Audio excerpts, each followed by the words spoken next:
When you share, you recognize God in your brother. And all of the food, all of the resources of the world belong to everyone.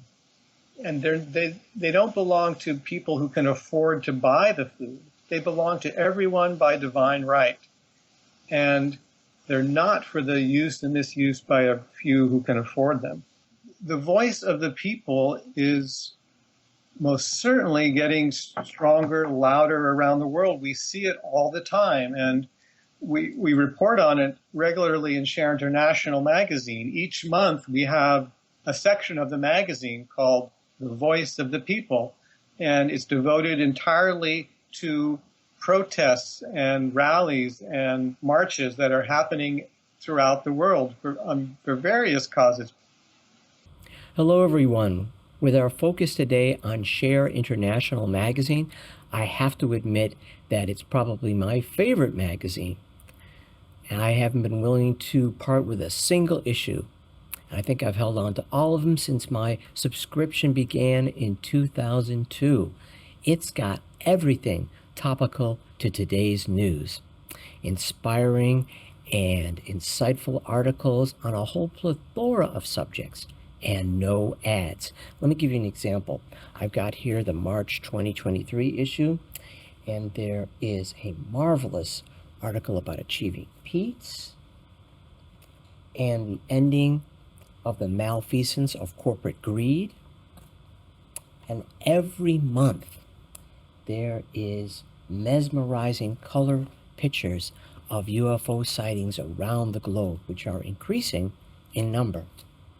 Another on meditation, which is very topical because it's part of a discussion in our episode today. And my personal favorite, in the back, a Q&A with author, esotericist, and artist Benjamin Creme, the original editor of Share International magazine. What other news source reports on the rise of people power, environmental issues, the economy, and the spiritual roots of an imminent shift in human consciousness? In this episode, the co-host of our former audio podcast, Diana Gold Holland, talks with Monte Leach, the U.S. editor of Share International magazine. And they'll outline, while you'll want to find out for yourself, why Share International magazine is a news outlet like no other. Monte explains how and why he became a champion of and writer for Share International magazine. So let's listen to Diana and Monte break it down for us. Hello, and welcome to this edition of Share International Radio. This is your co-host, Diana Gold Holland, broadcasting from Vancouver in beautiful British Columbia, Canada. For this week's show, let's start with a bit of background. I've been a volunteer correspondent for Share International magazine since its inception in 1982. The magazine is produced 10 times a year under chief editor Benjamin Creme in London, England. There are abridged versions in 5 languages, and the publication is read in over 70 countries. And since Mr. Creme's passing in 2016, the new chief editor of Share International is Felicity Elliott. The amazing thing about Share International is that it carries no advertising and is produced 100% by volunteers. Only the printer gets paid. And yet the magazine is still going strong over 30 years later. You can subscribe to it at a modest cost, and you can check out the monthly abridgment free on the website www.share-international.org. That's www.share-international.org. My guest today is Monte Leach, the U.S. editor of Share International, who's based in San Francisco. He, too, has long been involved in Share International endeavors. Please join me in welcoming my good friend and colleague, Monte Leach. Hi, Monte. Hey, Diana, how you doing? I'm doing very well. Thank you for being on the show. Well, thank you for inviting me to be on the show. Absolutely. So, Monte, let's start with a little bit about your background and how you got involved in the work you're doing now. Well, it was way back in 1981 when I got started, when I was a mere lad. And it actually got started in a bookstore in Berkeley, California. And I came across a book called The Reappearance of the Christ and the Masters of Wisdom. And the author was Benjamin Creme. Now, the title of the book really didn't interest me that much, as I wasn't, and I'm really still not, a very religious person, but I was somehow really drawn to the book. And as I read through it, I was really amazed at its content, because it combined two areas that were really keen interests of mine. One was the spiritual or metaphysical, and the other were the issues of economic and social justice. Now, at the time, I had a really strong interest in so-called metaphysical or spiritual teachings of various types. And I'd also been interested and involved with social and economic justice issues, including the problems of global hunger and poverty. So finding a book that not only contained what I considered to be really profound spiritual wisdom, but one that grounded that wisdom in practical humanitarian needs of humanity, that really had a big impact on me. Yeah, I'm sure, Monte, that a lot of our listeners will be very much in line with that thought process and even that experience of having a book drop off the shelf, for example. I mean, it practically did, and I couldn't put it down. And so when I began reading it, I found out things that I never knew before, like the existence of the Masters of Wisdom, for example, a group of enlightened spiritual teachers who have lived in the remote mountains and the deserts of the world for countless millennia, who have helped and protected and inspired humanity, really overseeing the evolution, the progress of humanity from behind the scenes. All this unknown to most people. And that made so much sense to me, because I just figured that we would not be just left to fend for ourselves and somehow struggle forward as humanity, that we have help, and that we have always had help of a spiritual kind throughout history to guide us forward. So that to begin with made a lot of sense to me.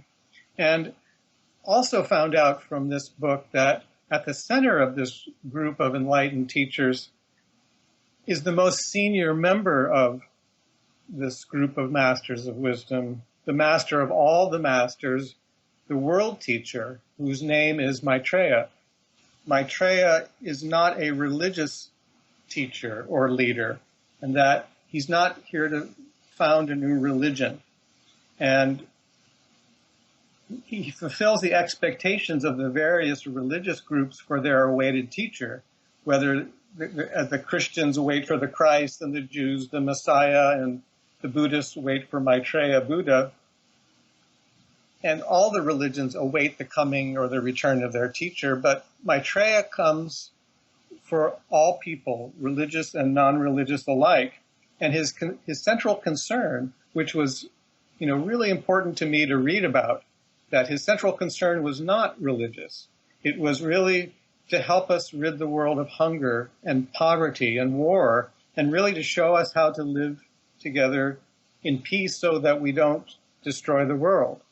And the interesting thing is the Masters of Wisdom were actually written about in the late 1800s by a woman named Helena Blavatsky, who founded the Theosophical Society and lived and worked with a group of these masters for 3 years in the Himalayas. And she wrote several books about the teachings of these great Masters of Wisdom.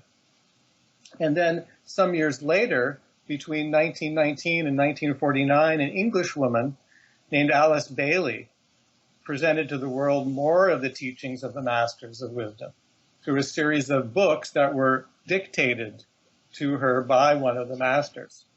And interestingly, one of these books by Alice Bailey, which was dictated to her by one of the masters, it was called The Reappearance of the Christ. and it was published in 1948, and it said that the masters and the head and leader of the group of masters would return to the everyday world sometime after the year 1975. So the book I was reading, which was published in 1980, called The Reappearance of the Christ and the Masters of Wisdom, was written by Benjamin Creme, who described in the book his direct training over the course of many years by a Master of Wisdom. And Benjamin Creme was actually confirming in the book that indeed, as had been predicted in the Alice Bailey book in 1948, that the Masters of Wisdom and their head and leader Maitreya, the world teacher, were emerging into the everyday world at this very critical time for humanity to live, to work among us, and to inspire us and teach us directly.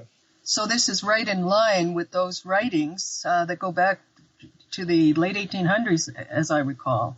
Exactly. This is the work of Benjamin Creme in making this information known to the world.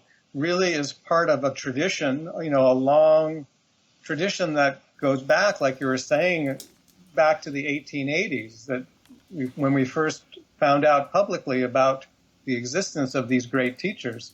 Okay, so Monte, let's tell us why are they returning at this time? Well, at this point, one thing I did want to mention that, if I do have time, a couple of things that really impressed me about the book, and I'll get to your question in just a couple of minutes, but sure. The book had a very strong impact on me, and one of the reasons was that someone like me who was non-religious, though a spiritual seeker and someone working on social and economic justice issues, I was really profoundly moved by this book, and it had a profound impact on me, as did hearing Benjamin Creme speak for the first time.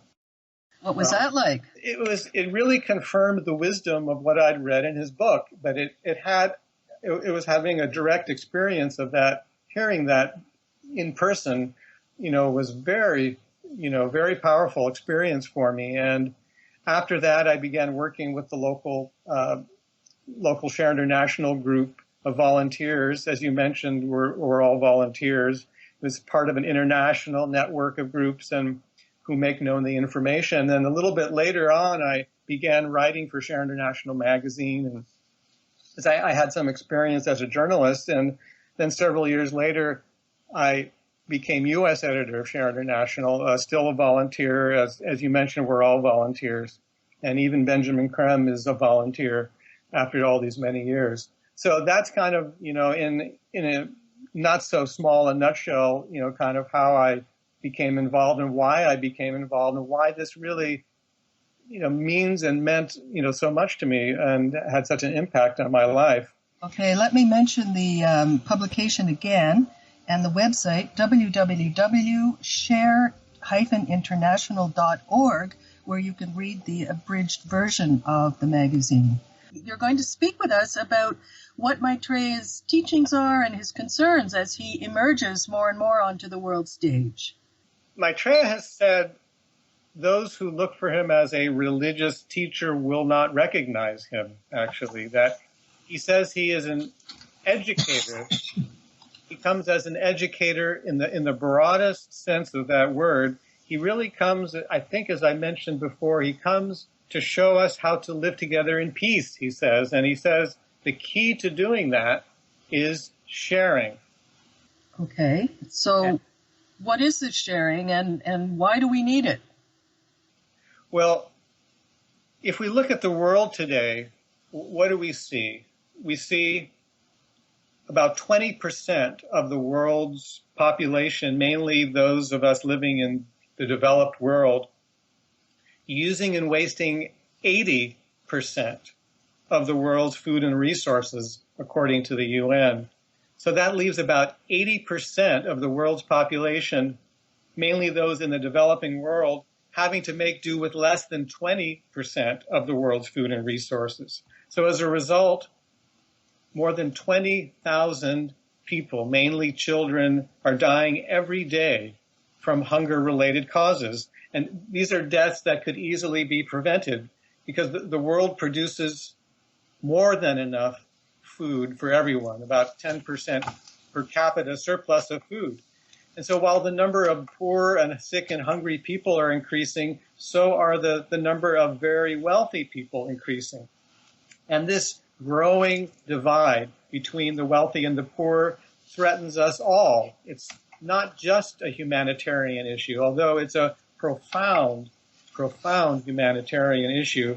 It's even more than that, because so many of our critical problems that we're facing in the world are caused, at least in part, by the fact that so many of our brothers and sisters around the world lack the basic necessities of life and lack even the hope of obtaining these necessities. So given this situation, no wonder we see these increases in social unrest and civil war around the world, the massive migration of people around the world that we're seeing, the rise of fanatical terrorist groups. Those living in poverty, those who are desperate, who have no hope, are more likely to be drawn into these terrorist groups.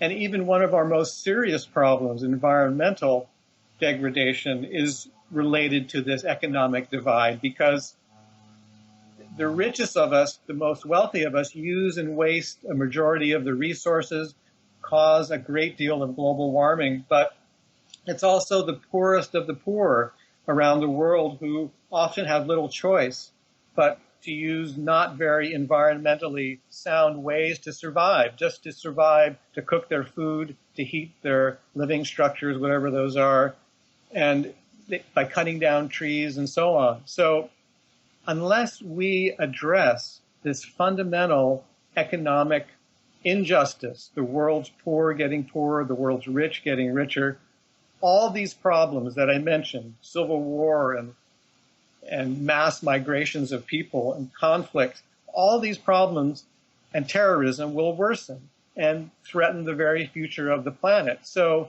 basically, in sum, what I'm saying is that we can't continue on as we are, or we will eventually destroy ourselves. So in addition to humanitarian concerns, that's why we need to share the food and the resources of the world more equitably, as Maitreya suggests we do. And certainly that would be easy enough to do if there were the political and the human will to do that. Absolutely. That's what it will take. Yeah. And I think that, it's pretty sobering when we watch our television screens these days and see these floods of humanity. There but for God go I. You, I, and a lot of people that are living paycheck to paycheck, even in a rich country like the United States, can very easily relate to the stress and the strain of not being able to have those basic needs fulfilled. It's true. I mean, we're all really, in essence, brothers and sisters of one humanity. And that's what Maitreya says too. And that the reason really why we allow these things to happen, the poor getting poorer, the hungry around the world, this mass migration of people, we, like you were saying, we have the ability to remedy these problems.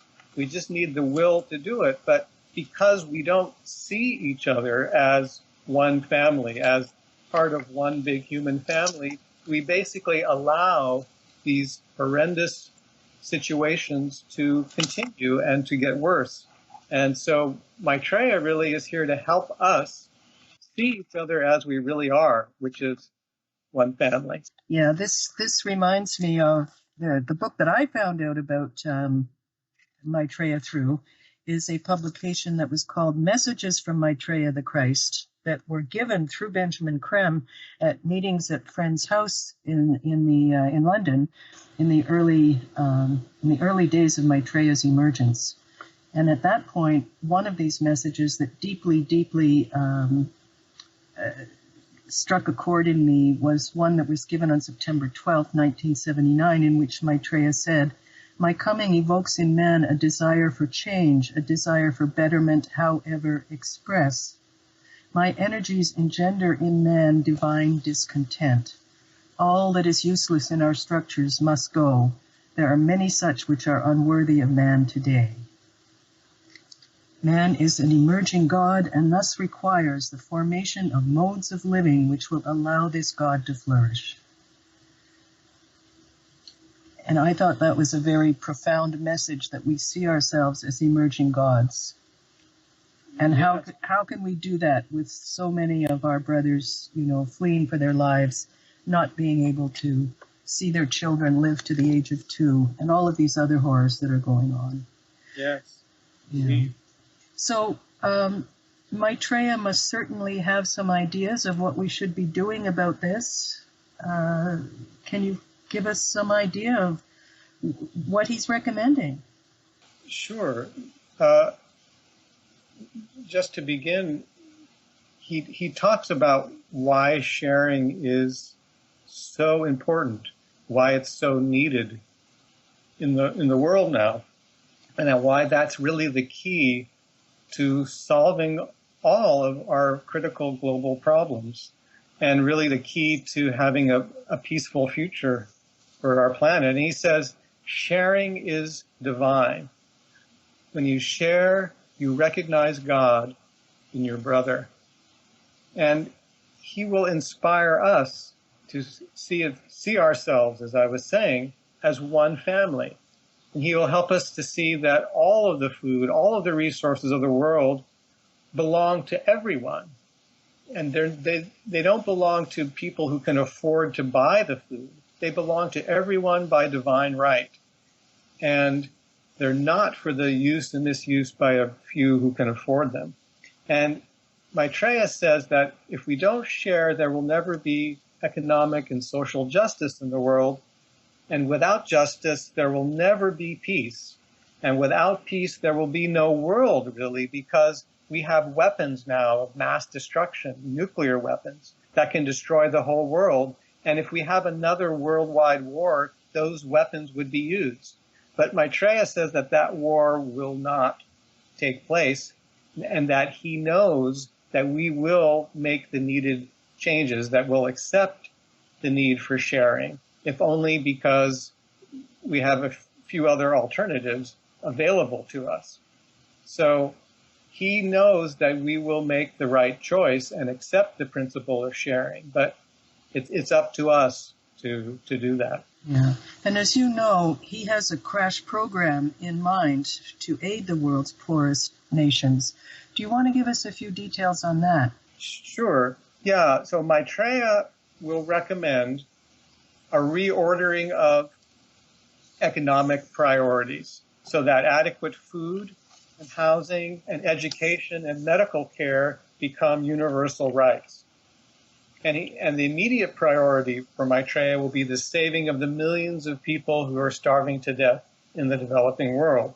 So he will, as you were saying, he'll propose a crash program of aid on a worldwide scale to alleviate the most intense of the suffering that's going on. And how does he see that working out? Well, sharing, if you think about the word in the truest sense, means that everyone contributes something. It's not just the world's wealthy giving to the world's poor. Every country, even the poorest, have an excess of some resource that's needed. So all of the countries of the world will be asked to put into a common pool, common trust, that which it has in excess of its needs. And there will be a UN agency set up for just this purpose, the redistribution of the world's resources according to need, so that all of the world's nations, all of the world's people have what they need to survive. But I do want to emphasize that none of these plans for sharing and the redistribution of the world's resources, none of this is going to happen without the people's consent. It's up to it's up to the world's people, to humanity, to accept this and other recommendations that Maitreya puts forward. It's really up to us, the world's people, to call on our leaders to implement these changes. To Which brings us back. Otherwise, nothing is going to change. Which brings us back to sharing equals justice equals peace. Monte, we had tackled some pretty heavy issues, and another one that sticks out, of course, is the environmental issue and the crises we are facing now. What are Maitreya's views on that particular issue? Well, of course, another one of his top priorities is saving, protecting, and the healing of the environment, because, as is, I think, evident to everyone, we're in a very serious environmental crisis worldwide. And the most important, the most serious aspect of this is global climate change. And on the encouraging side, I think more and more people are becoming aware of the urgency of the situation and are taking action, but still not enough action, not enough pressure is being brought to the world's political leaders, in my opinion. It's not enough to meet the dire need of the time, because according to scientific estimates, and which the Masters of Wisdom are actually in agreement with, we have only 10 years, or even actually less than 10 years, to prevent irreversible damage to the Earth and ourselves from global warming. And I just wanted to read a short quote from a Master of Wisdom that was published in Share International magazine. Every month, Benjamin Krem's master dictates an article to him, to the magazine. And I just wanted to read a short quote talking about the urgency of the environmental problems that we face and how the masters see this. So this is the quote from the Master of Wisdom. If we are to save the planet from the results of global warming, we must do infinitely more than is planned to limit carbon emissions, and in a shorter period of time than is generally accepted as necessary. Humanity has been slow to recognize the dangers, and even now many refuse to take the problem seriously. Such attitudes, there is no doubt, put in jeopardy the future of planet Earth. Humanity must change dramatically the present way of life and embrace simpler forms of living and working. So this is what a Master of Wisdom has said about the environmental problem. And in addition to global warming, there's another less publicized environmental issue that I think is certainly worth mentioning here, and that is the pollution, the toxic pollution of our environment, the toxic chemicals that we release into the air, the seas, the water each day, causing untold damage to the earth and to our own health. And actually, a recent study said that 40% of all the world's deaths are attributable to some form of pollution. That's 40%. That's an enormous number. And that is an enormous number. I mean, we see the images on our TV of the polluted streams and the gushing, nuclear silos and all that kind of thing. But 40%, I mean, that is a huge, huge number. It is a huge number. I mean, a fair amount of that is air pollution. Smoke and fires that the very poor have to use to cook their food, and the pollution from the burning of the forests, like we're seeing in Indonesia now. That's causing a huge number of illnesses and death worldwide. And according to the Masters, the worst form of pollution is actually nuclear radiation that is being released constantly from over 400 nuclear power plants that we have in operation around the world. And nuclear radiation is the worst form of pollution, according to the Masters, because it not only profoundly affects human health and the environment, but it's also because our scientists don't even recognize the dangers of this radiation. They think if they can't measure the radiation, then it's not causing, or if it's at very low levels, it's not causing any problems. But according to the Masters, even when the these power plants are not emitting measurable amounts of radiation from a higher, more sensitive level, they're causing huge damage to the environment and to our health. And from the master's point of view, all the nuclear power plants should be shut down immediately. That is a top priority of the Masters of Wisdom. And Maitreya will recommend that as well. So I'm guessing that cancer, for example, would be very much linked into this.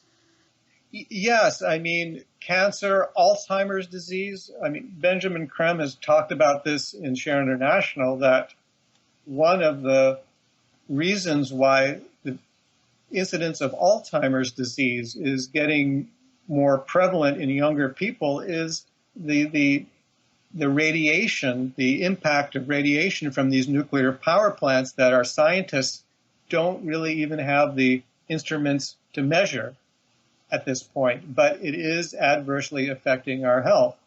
And it's having an impact across the board. And some medical scientists, such as the Australian scientist Helen Caldicott, has pointed out even that this nuclear radiation is having an impact at lower levels than we even think are dangerous. Mm-hmm. So, speaking from an environmental standpoint, we can't continue on as we are now as well, just as we can't continue on as we are from an economic standpoint.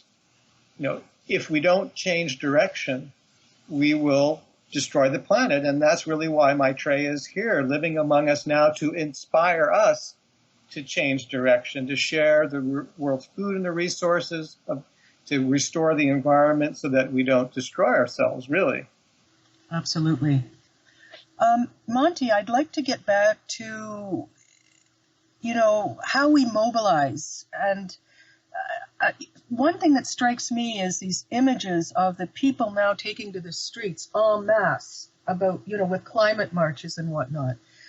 Maitreya has talked about the power of the people and the rise in that power, which we're seeing quite dramatically. How about outlining some of that for us? Sure.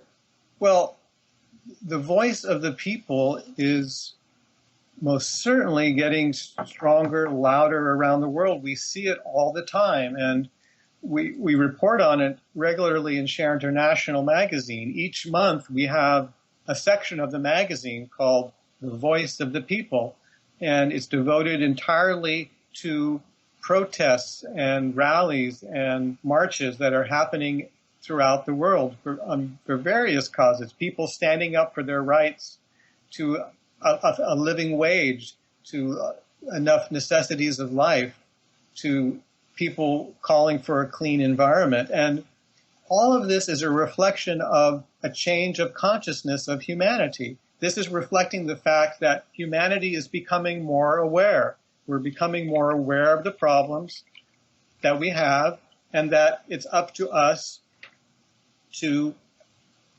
fix the problems. It's up to us to compel our leaders, the world's leaders, to fix our problems, that we can't wait for the leaders to do it on their own. We have to force them, push them to solve these problems. And these protests that are happening around the world are an indication that humanity is waking up.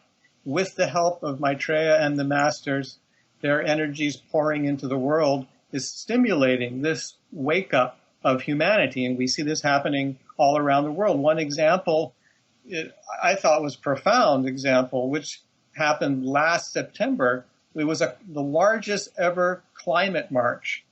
And we had 2,700 simultaneous climate events that took place around the world. Over 1 million people took to the streets, more than 156 countries around the world, to demand action on climate change, on global warming.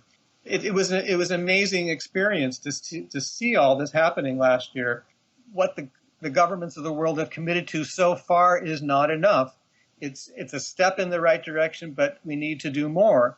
And to help push the governments to do more, there are rallies and protests planned all over the world. And a group that I think is spearheading these protests is is a group called 350.org. I don't know if our listeners are aware of the group. It's 350.org, and they can find a rally or a protest march in their area coming up to call on the world leaders to do as much as they possibly can to limit global warming. So there's a glimmer of hope, but we need to keep pushing the leaders to do more. And exactly, this is one very tangible way that people can get involved. They can vote with their feet. If this is something that's of interest to you, check out 350.org. Was that correct, Monte? Right, it's 350.org, and headed by a fellow named Bill McKibben, who is a well-known environmentalist and activist. And there people can find out about the local climate march happening in their towns and cities. I know that we have a very impressive rally going on that will be going on here in Vancouver. And I just want to make one point clear, and that is that all of the information you're hearing today, much of it being thought-provoking views behind the news, which is our tagline, all of this is for your consideration only. If you can relate to this information, if it has the ring of truth for you, if it arouses your curiosity, by all means, we invite you to listen in every week with us. And we'd like to discuss in this segment things that you can do as listeners to help further Maitreya's priorities and recommendations if they sound true to you. Monte, let's get into that topic. What can people do? Sure. Well, as we were saying, one thing people could do that I'm sure most people are aware of that furthers Maitreya's priorities, which are providing people with enough food and shelter and healthcare and education in the world and the healing of our environment. Those are Maitreya's top priorities. And so anything you can do to support, to help make those things happen, you're helping Maitreya's work. And of course, one way to do that is to get involved in any kind of a nonprofit group and nonviolent action and rallies, and in any way you can to support groups like 350.org and any other group you feel drawn to that are working in the environmental field, the field to help people with world hunger problems and poverty. Anything of service is helping Maitreya's to implement Maitreya's priorities. More specifically, in terms of the work of Share International, another way you can help is, as listeners, is to begin by finding out more information about what we've been talking about today. And a good place to start is the Share International website, which is share, SHARE-international.org. And on that site, you'll find a lot of very interesting information that goes into much more depth than I could here today about what we've been talking about Maitreya's presence in the world, his priorities, what it means for the world now, and ways you can help. So I would encourage listeners who have an interest in this information to go up to the website and begin to educate themselves. That's how I began in this process of work, is I started reading everything I could about this information. And it really helped me, in continuing on in this work. And part of this education is the magazine itself, which you'll find on the website too. At least you'll find just a brief sample of the magazine, Share International, each month. And I would also encourage readers to check out the excerpt that's on the website each month, and if they're interested, to subscribe to the magazine, because the magazine, as you were saying, Diana, it's all volunteer. There's no commercials, no ads, and it's read in more than 70 countries around the world. It's put together by volunteers all around the world. And it's very, very high-level journalism. I mean, you really get very good and meaty information in this magazine. Of course, we do not take any ads in the magazine, which is another factor. It retains editorial, creative and editorial, what do you call this? Oversight, independence and oversight to do what it wants. And picking up on this getting more information, Monte, I'd just like to add that I too started by reading everything I could get my hands on because this topic just rang so true to me. And that, of course, included reading the books of Benjamin Creme, chief editor of Share International magazine, who is also the author of something like 16 or 17 books now on Maitreya's priorities and his emergence. That's Benjamin Creme, as in C-R-E-M-E, as in creme de la creme. And if people go to the website, share-international.org, they will find there 4 books by Benjamin Creme that they can download free of charge. Aside from everything that is available, of course, through your regular book supply outlets. So I want to just stress that point that you made, Monte, of getting more information and then seeing how that's working out, how you are seeing this new awareness that is spreading and how that's working out in the world. That's what you can see in Share International. It shows how Maitreya's priorities are working out in the world, and it gives an ongoing update in terms of the public emergence of Maitreya as he emerges more publicly into the world. And it's uniquely, it has an article each month by a Master of Wisdom, written by a Master of Wisdom, dictated to Benjamin Creme. And this is unique in my experience. I don't know of any other magazine in the world that has an article written each month by a Master of Wisdom. It's extraordinary. Yeah. And another segment that I really like in the magazine are the letters to the editor, where people who have had actual encounters with Maitreya or another one of the masters emerging now write in these experiences, and they are confirmed by Benjamin Creme's master. They're just the most wonderful assortment of real life experiences that happen to people and that are profoundly inspiring. Again, something you will read nowhere else. It's true. And one other, maybe a couple other things to just, suggestions is, in addition to educating oneself, if our listeners, if you feel that what we're talking about has some element of truth to you, whether you believe it, 5%, 10%, whatever level you think it might be true, I would encourage you to share it with other people at that level that you think it might be true, and say, I heard these people on the radio talking about this really amazing story. I'm not sure if it's true, but it's really interesting, and it gave me a sense of hope.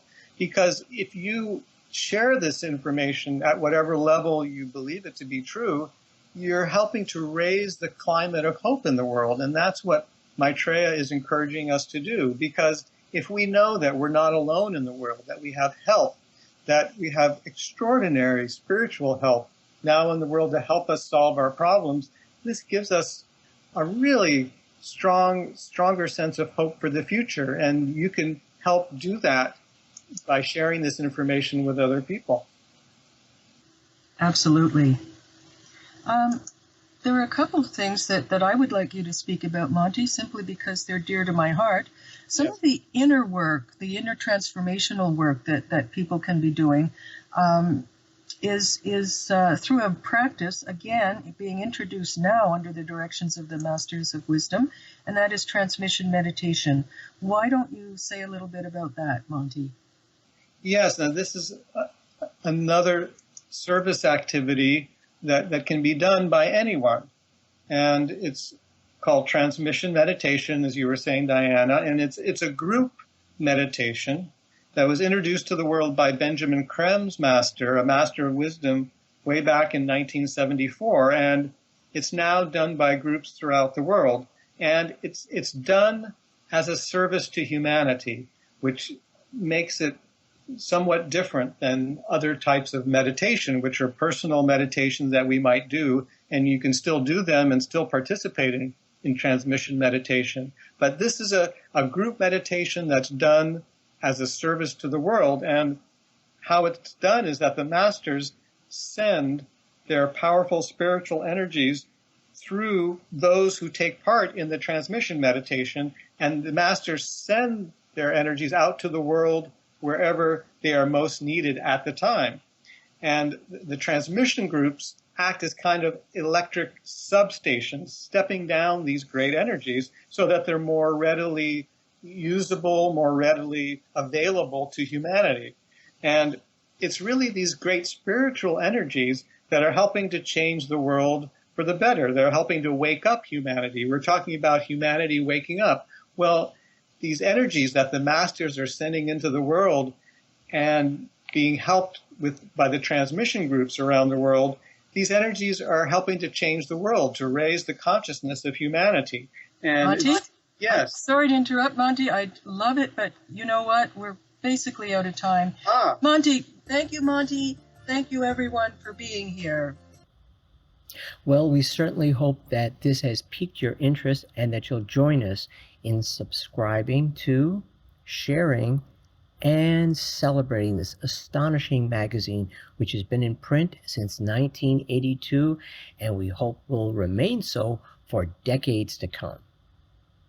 I can think of no better way to get behind and beneath the news of today and develop a broader perspective on the needed world changes, except perhaps for a regular practice of transmission meditation.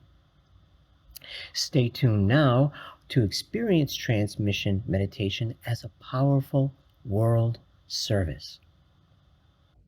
And now for the treat I promised you earlier, to meditate together.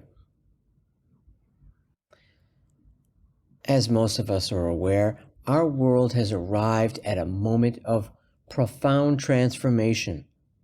As millions call for peace and justice, many are seeking ways to help serve the world, and at the same time looking for an effective means of personal spiritual development. Transmission meditation is a way to do both. Introduced in 1974 by a master of spiritual wisdom, transmission is a group meditation that makes available the benevolent energies pouring into the planet in an ever-mounting rhythm and potency. Transmission groups worldwide receive and transform these energies sent by a group of extraordinary teachers, the Masters of Wisdom, led by Maitreya, the world teacher. Thus stepped down, these energies can be used in the betterment of all life on earth. This meditation also has a salutary effect on the individual participating in the meditation. It is safe, scientific, non-denominational, and will not interfere with any other religious or spiritual practice. In fact, it will just enhance them. So it's for the religious and non-religious alike.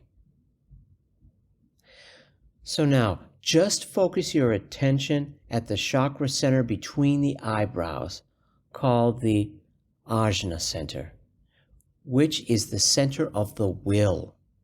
And let's read together the great invocation and meditate as long as you wish, holding your attention there when it drifts away by thinking Om silently, inwardly.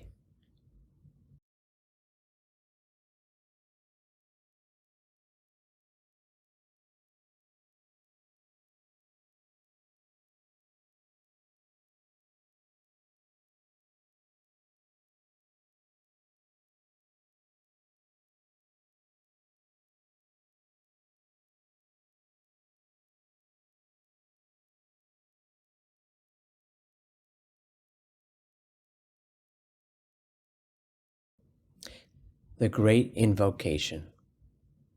From the point of light within the mind of God, let light stream forth into the minds of men. Let light descend on earth. From the point of love within the heart of God, let love stream forth into the hearts of men. May Christ return to earth. From the center where the will of God is known, let purpose guide the little wills of men, the purpose which the masters know and serve. From the center which we call the race of men, let the plan of love and light work out, and may it seal the door where evil dwells. Let light and love and power restore the plan on earth.